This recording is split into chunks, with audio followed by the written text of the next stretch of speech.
Let's begin with a brief overview of the RS6000.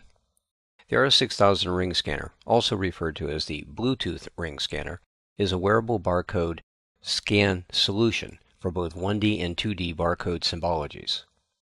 The RS6000 is compatible with the TC20, TC25 communicating over Bluetooth. The RS6000 comes in either a triggered configuration or a triggerless configuration. Here's the triggered version's layout. Scanning is initiated by pressing the Scan Trigger button, and when a barcode has been successfully decoded, the system LED reports with a green single flash, while the beeper makes a high beep. If something went wrong during the scan, the system LED will be red, and various beep patterns will indicate the fault. The status LED is used to indicate both Bluetooth communications activity and battery status. Blue patterns are used for Bluetooth indication, and green, amber, red are used for battery conditions. They're also accompanied by beep patterns for specific indications. The RS6000 user guide provides a chart that describes the various LED and beep combinations. And here's the triggerless or auto-triggering version's layout. The only noticeable difference is that there is no trigger button. Instead, automated scanning is used, and it's based on both motion and proximity sensors. The RS6000 automatically scans when the motion stops and a barcode is placed within the detection field of the proximity sensor, about 9 inches. The RS6000 scans the barcode and then switches to low power mode to conserve power. Here is a triggerless RS6000 in action. So, that's pretty simple. Point it at the barcode and it scans, decodes, and sends the data to an app running on the Bluetooth paired TC25. But what do you do if the RS6000 stops responding? That is, it stops scanning. Well, then you need to reset it. And there are 3 reset functions available. Warm boot. You should try warm boot first. Here's how. Press and hold the restore key for more than 3 seconds, and then release it. The RS6000 resets when the key is released. A cold boot. If the RS6000 still does not respond after a warm boot, perform a cold boot. This is pretty simple. Here's how. Remove and reinsert the battery into the RS6000. That's it. It cold boots. Lastly, we have a clean boot. Perform a clean boot to restore the RS6000 to the factory default configuration. Here's how. 1. Remove the battery. 2. Press and hold the restore key. 3. Insert the battery into the RS6000. And 4. Continue to press and hold the restore key for about 5 seconds, or until you hear a chirp and the scan LEDs flash green. The RS6000 is now in the factory default configuration. And here's what doing a clean boot looks like.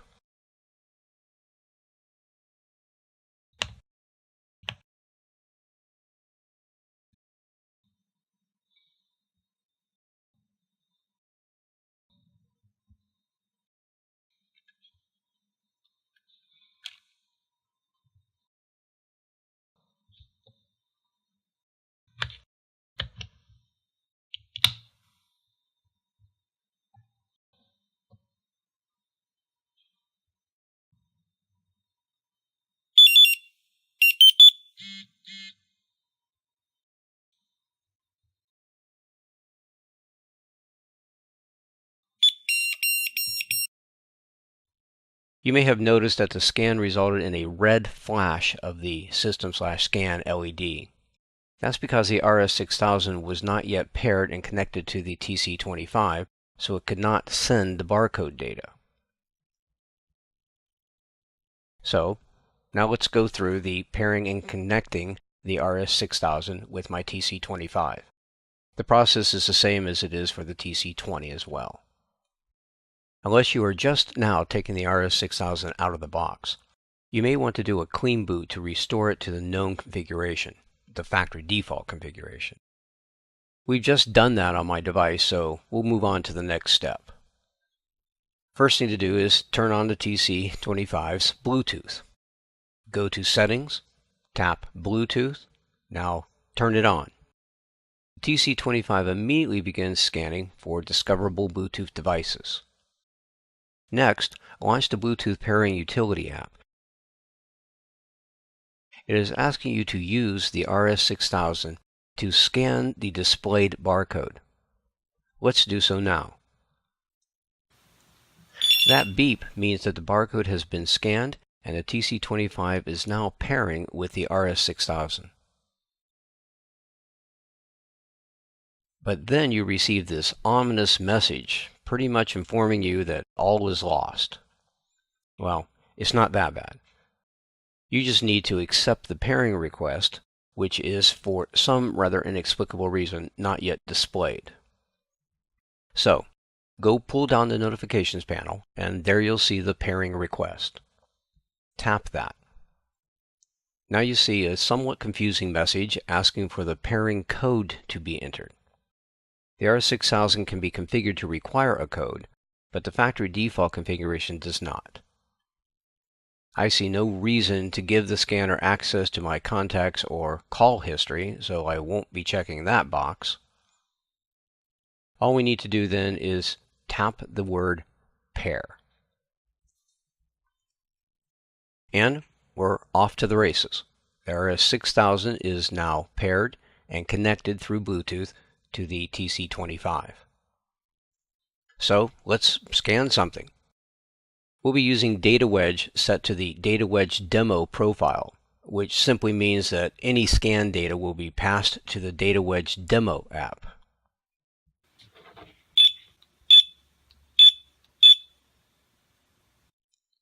Lastly, how do we unpair the RS6000 from the TC20?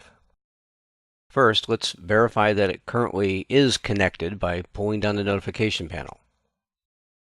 There you see that the RS6000 is presently connected. So, let's go to Settings and tap Bluetooth. Here we see the paired devices with only the RS6000 currently paired. Tap the RS6000 settings icon. And now tap Forget. You see the message that the RS6000 is disconnected. You also see that it is now listed under Available Devices rather than Paired Devices. And just to close the loop, pull down the notifications panel again, and you see the RS6000 is currently disconnected. Okay, that's about all there is to it. But for more detailed information on the RS6000 itself, please refer to the RS6000 User's Guide available on the Zebra support site. Note that the URL is listed in the downloadable reference links PDF located in the reference materials section of this course. And that concludes this demo.